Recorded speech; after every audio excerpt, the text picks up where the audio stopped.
Bienvenidos una semana más a nuestro apartado Flores y Plantas, apartado que hacemos conjuntamente junto al vivero municipal Pinares de Torremolinos. Nos encontramos con su técnico municipal, José Ramón. Buenos días. Buenos días. Bueno, hoy en nuestro programa vamos a hablar de prunus, pero la primera pregunta, ¿qué son los prunus? Muy buena pregunta.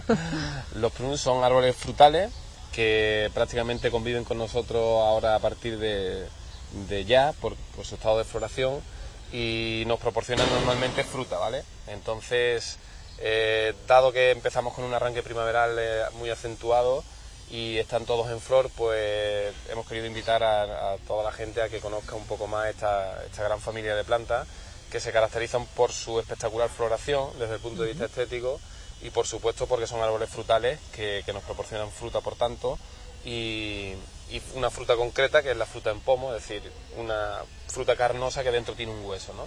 Y esto es característica fundamental de los prunus, pues familia del melocotón, ciruelo, cerezo, nectarino, que son los árboles que hoy vamos a presentar aquí.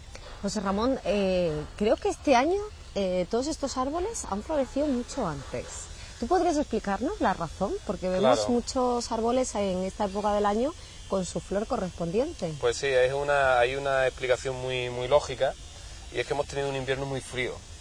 ¿Y esto en qué repercute en la arboleda frutal? Pues repercute en el acúmulo de las denominadas horas frío, ¿no? Las horas frío son aquellas horas por debajo de la cual induce floración, ¿vale? En el caso de los prunus, sobre todo en el caso de los guindos, es una temperatura muy baja que este año la han tenido, ¿no?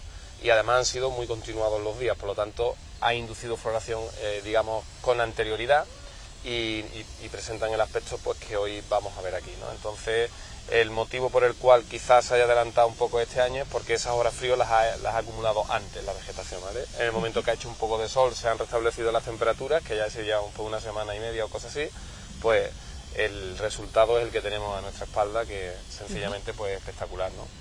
José Ramón, ¿cuál es el origen de estos árboles, de estos prunus? Pues lo normal es que todos sean de origen asiático, ¿vale? Todos los que vamos a presentar aquí hoy pues lo son, ¿no? Entonces el marcado acento oriental pues es el que característica destacable de toda esta familia, ¿no? Entonces Asia, Persia, también la zona de iraní también tiene origen frutal, pero fundamentalmente zona asiática, ¿no? China concretamente entre ellas, ¿no?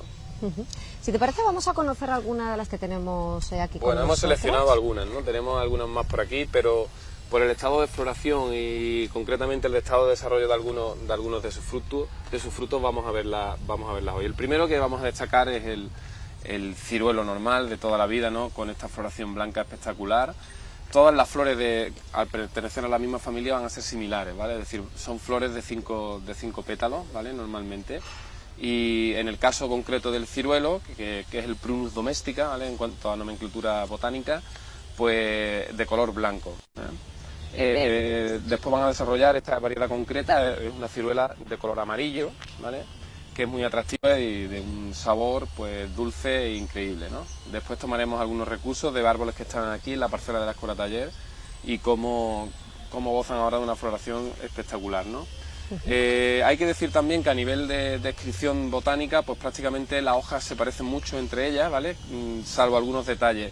Es una hoja alargada, ese verde claro, el borde, si lo observamos detenidamente, es un poco aserrado y evidentemente son todas plantas caducas, es decir, que pasan el invierno en estado de letargo, ¿vale? Acumulando esas horas frío de las que hemos hablado, y cuando llega la primavera, cuando se restablecen las temperaturas, pues empieza a emerger normalmente la flor casi pareja a la hoja, ¿vale? Excepto en algunas raras ocasiones, o anterior a la hoja, y posteriormente pues se viste de verde y empieza el cuajado del fruto, ¿vale? Se parecen, ¿no? Se parecen. Estos son iguales, ¿vale? Estos dos son iguales, son los dos cerezos, ¿vale? Perdón, ciruelos, que significa pues que son de la misma especie, ¿no? En este caso. Pero después hemos seleccionado, tenemos melocotones, ¿no? Es una floración quizás un poco superior a la del ciruelo. Ese color rosa es el que nos hace detectar de que estamos hablando de otra especie de prunus. Cuando desarrolle la hoja se va a parecer mucho a la del ciruelo, quizás un poco más alargada. Ese borde también lo mantendrá cerrado, y después evidentemente el fruto es el melocotón, que tanto pues tan acostumbrados estamos a comerlo, ¿no? Ya sabemos esa piel que tiene, ¿no? Así parecida al terciopelo, que es el detalle botánico que lo diferencia del nectarino, que la gente pues empieza a estar confundida cuando es una variedad de melocotón, ¿vale? Que se ha creado normalmente por mutaciones del primero, y el nectarino pues ya se diferencia en esa vellosidad que no tiene, ya que es una pieza, es un fruto muy liso, y que sí tiene el melocotón. Después la floración es similar, quizás menos espectacular que en el caso del melocotón, y un rojo más intenso en la corola, ¿vale? En la unión de los sépalos, ¿no? Lo que le hace dar una tonalidad más oscura a la floración que en el caso del melocotón. Pero todas las flores iguales de cinco pétalos, ¿vale? José Ramón, ¿se llevan muchas personas este tipo de árboles frutales a casa? Sí se lo llevan, bueno, tiene evidentemente la persona que sea, pues, posibilidad de ponerlo en el exterior, porque hay que decir que todas ellas tienen un factor en común, y es que son plantas de sol, ¿vale?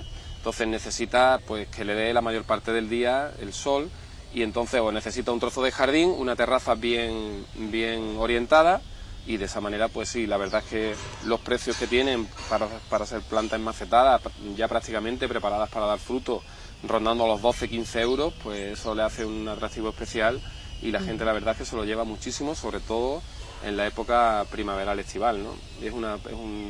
Es decir, un género de plantas que tiene un resultado bueno en cuanto a ventas, ¿no? ¿Y cómo tenemos que actuar en cuanto a abono y a riego? Porque claro, no sé si son un poquito delicados. Sí, no es que sean delicados, el tema es que necesitan drenaje, ¿vale? Casi como siempre en el jardín. No es una planta que permita el suelo muy encharcado. ¿Qué ocurre? Pues que resulta de que todas ellas van a tener unas características, al pertenecer a la misma familia, pues más o menos parecidas, ¿no? En cuanto a necesidades de agua. Evidentemente vamos a tener que disponer agua en la época más calurosa, que es cuando ellas empiezan o terminan la maduración, y estarían preparados para recoger el fruto, ¿no? Hay que tener en cuenta que el fruto empieza ahora posterior a la polinización, y una vez que se fecunda la flor, pasarán pues aproximadamente entre 120 días, unos 3 meses y medio, 4, ¿no? Entonces ese periodo nos pilla todo el verano, y ahí no puede faltar el agua, ¿vale? Pero hay que evitar el encharcamiento, ¿no? Al ser frutales necesitan también un contenido en materia orgánica en el suelo, y hay que ser escrupulosos con el tema del abonado, que por otra parte tenemos que comentar un detalle muy importante, Rosa, con respecto al mismo, ¿no? Hay que decir que los frutales en general, también los cítricos, aquí en la zona costera de Torremolinos concretamente, y toda la franja mediterránea, pueden sufrir la denominada carencia inducida. ¿Y esto qué es? Para que la gente lo entienda, fundamentalmente ocurren carencias inducidas por hierro. Es decir, está presente el hierro en el suelo, pero la planta es incapaz de tomarlo porque está en estado sólido. Y a la planta no puede entrar nada en estado sólido, todo tiene que estar diluido en agua. ¿Esto por qué ocurre? Ocurre normalmente porque los pH del terreno natural son elevados, es decir, son alcalinos. Y esto provoca que el hierro pase a estado sólido en el suelo. ¿Cómo lo vamos a arreglar, en definitiva, ¿no? Que sería lo que nos interesa. Pues hay dos formas.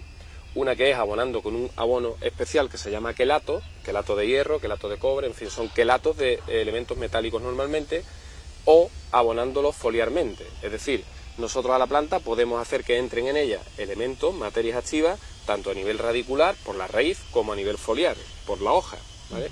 Entonces, de esas dos maneras es la forma que tendremos de evitar esa amarillez, ¿no? Que es como nosotros lo vamos a notar, una hoja que no goza de un verde como este, ¿no? Sino que empieza a amarillear, y a lo mejor es una hoja, no es todo el conjunto, ¿no? Empieza otra, y eso lo vamos a detectar de esa manera, ¿no?